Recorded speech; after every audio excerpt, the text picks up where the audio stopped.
Hello, welcome to GMA Talk, your most beloved, your most exciting, your most awesome YouTube talk show, live out there on weekly basis, talking about the world of politics and refugees from around the world. GMA Talk. Say it with me. GMA Talk with your host, yours truly, Gerard Mutabazi Amani. Please subscribe to the channel, please. I'm begging you, please. I'm pleading with you, please. Subscribe to the YouTube channel to stay up to date on weekly basis on what is happening in the world of refugees, especially this time of COVID-19, otherwise known as coronavirus. Subscribe. I wonder how many times I can say subscribe. Thank you very much for your love, for your support. Yeah, just for always watching, for commenting, for liking, and for sharing. Please share the link, share with your friends, share with your families, share with your strangers, share with your dogs, share with your cats, share with everybody. Thank you very much. So today, South Sudan. Today we are talking about South Sudan, a very newest nation, a very young population nation, a nation which has continued to experience civil war and conflict and displacement, a nation which upon its birth was very met with very joyfully around the world. I can still remember when South Sudan gained independence, people of South Sudan descendant here in Canada and even around the world were very excited to go home and contribute, whether it's through healthcare, whether it's through education, whether it's through engineering, you name it. People were very excited to go and contribute to their home, this new nation, outside of everything and conflict that had happened for them to get their independence. So today, South Sudan, on July 9th, 2011, South Sudan gained its independence from Sudan, and it was met with very joyful and shouting and screaming around the world and across Africa. Everybody heard it, and people were excited with such promising ahead in terms of maybe finally the region can get peace. Finally, people can contribute to their life, their livelihood, contribute to the society. So today, but in 2020, as South Sudan celebrates its 9-year independence, the story has been very grim. A lot has been happening past years.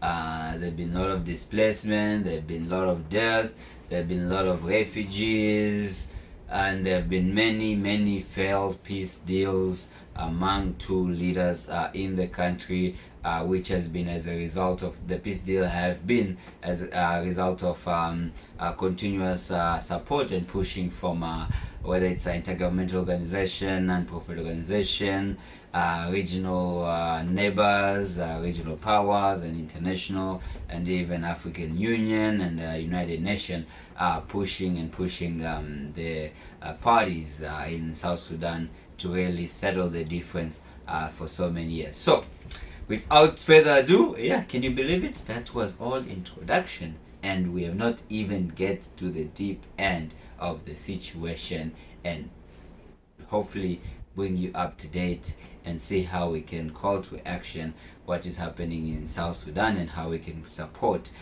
this new nation with a very young population, a very promising young population. So South Sudan,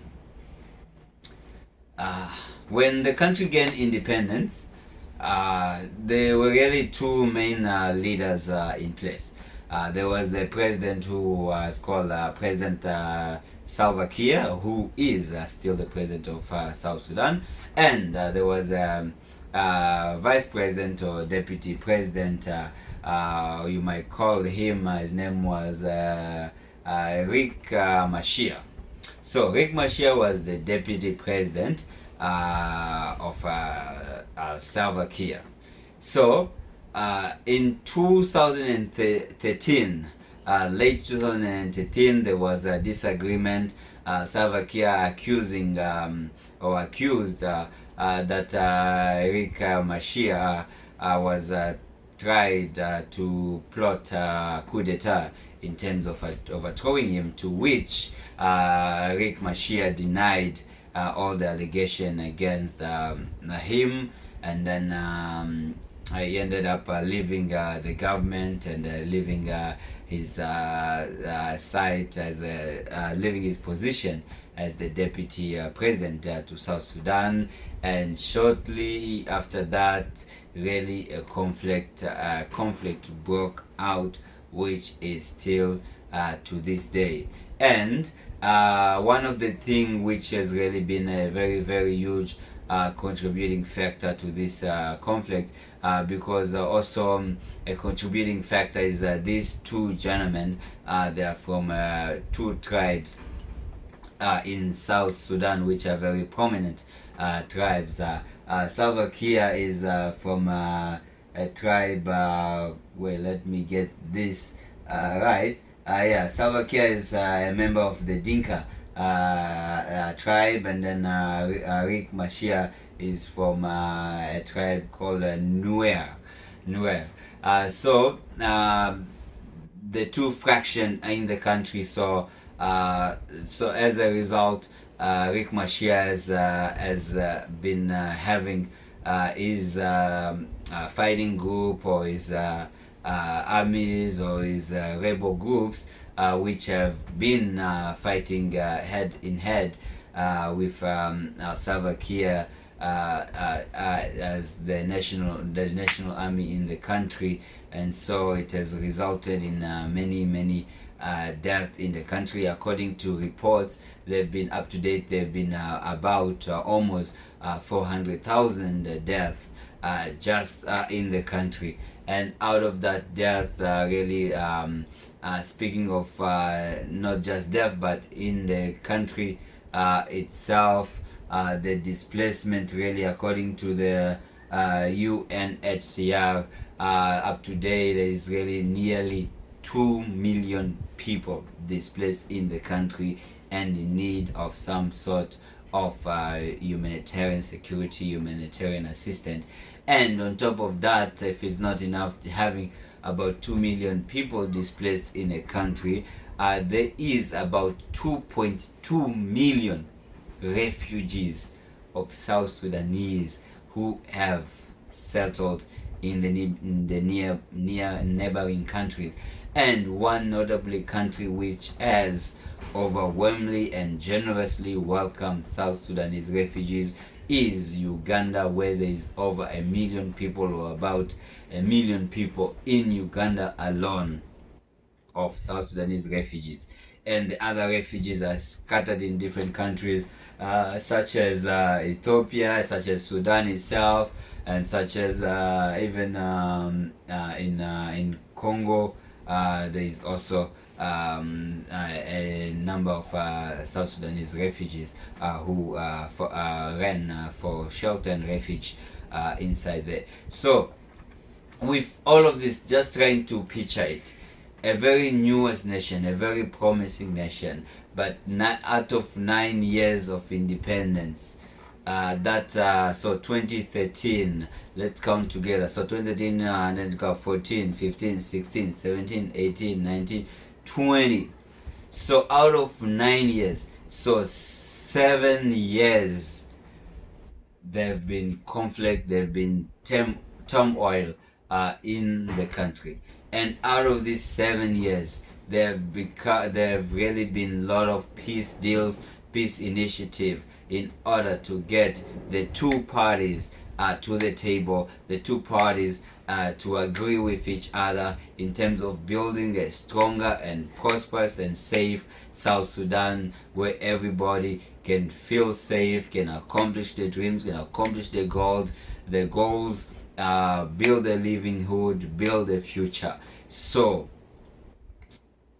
far in 2020, there is the latest peace deal, which I believe it started in 2018, and then in 2019 its implementation was delayed, but now I think the implementation is still ongoing, and at least this time the parties to the conflict at least they're continuously showing commitment. They're continuously showing that they really want to hold this peace together. They really want to try to work out the differences and accommodate people in the country and those returnees to the country. So in 2020, there's still at least in some part of the country, there's still some fighting, which has continuously to result in the displacement of some population, but with this latest peace deal, really people and organizations, government leaders, and myself and all well wishers for South Sudan, we are really hoping and praying that this latest peace deal will work between Salva Kiir and Riek Machar.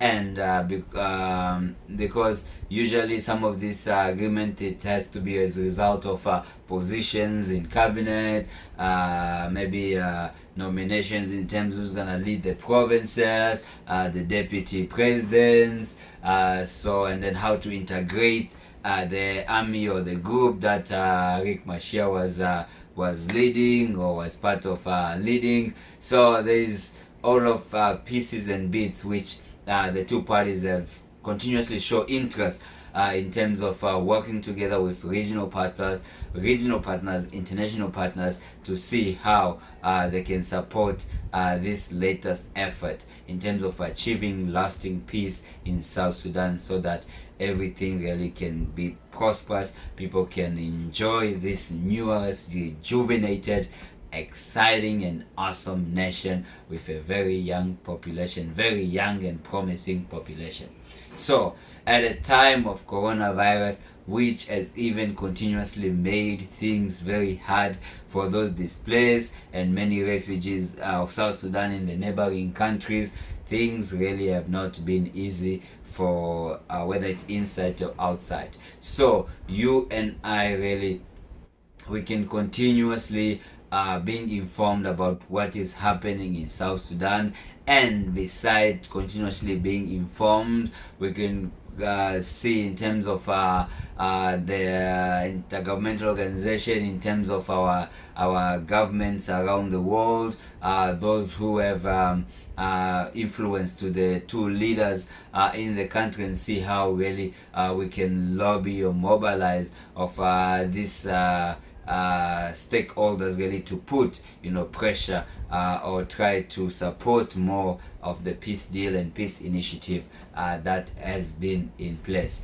So for me really, Gerard, happy Independence Day to South Sudan. I know this is not what thousands and millions of people really wished and hoped for upon receiving independence, but I pray really and hope that soon, hopefully soon, very nearly, all the people of South Sudan will come together as one. All the leaders in South Sudan will come together as one.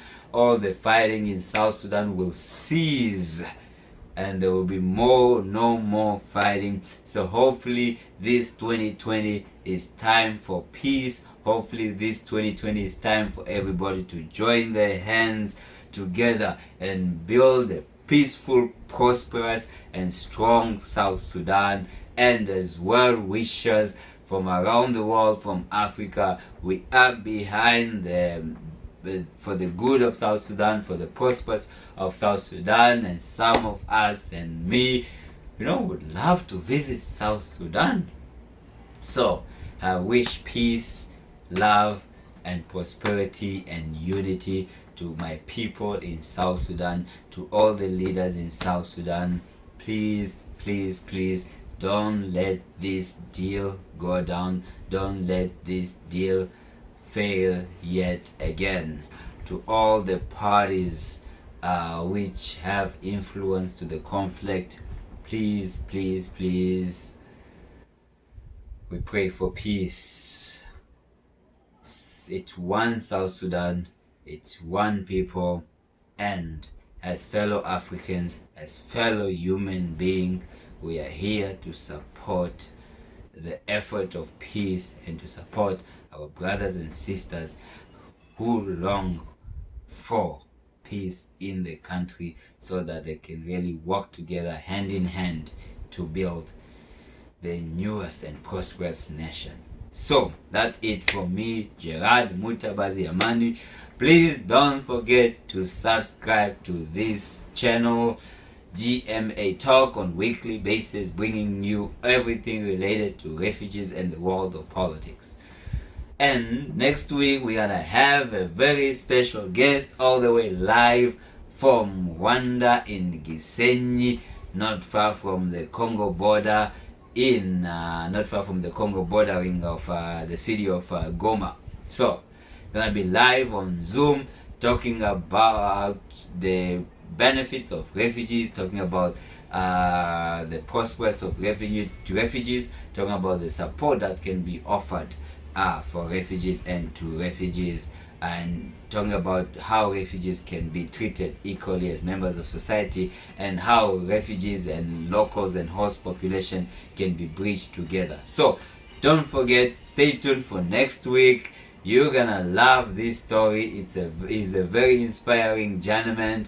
His name is Obed Tuyumbuire, and I had the opportunity to meet him in 2016, and I'm very honored that I'll be hosting him right here on GMA Talk next week. So see you next week. Please subscribe. Don't forget to subscribe. Don't forget to share. Don't forget to like. Don't forget to comment. Thank you very much. Love, peace, and unity. See you next week.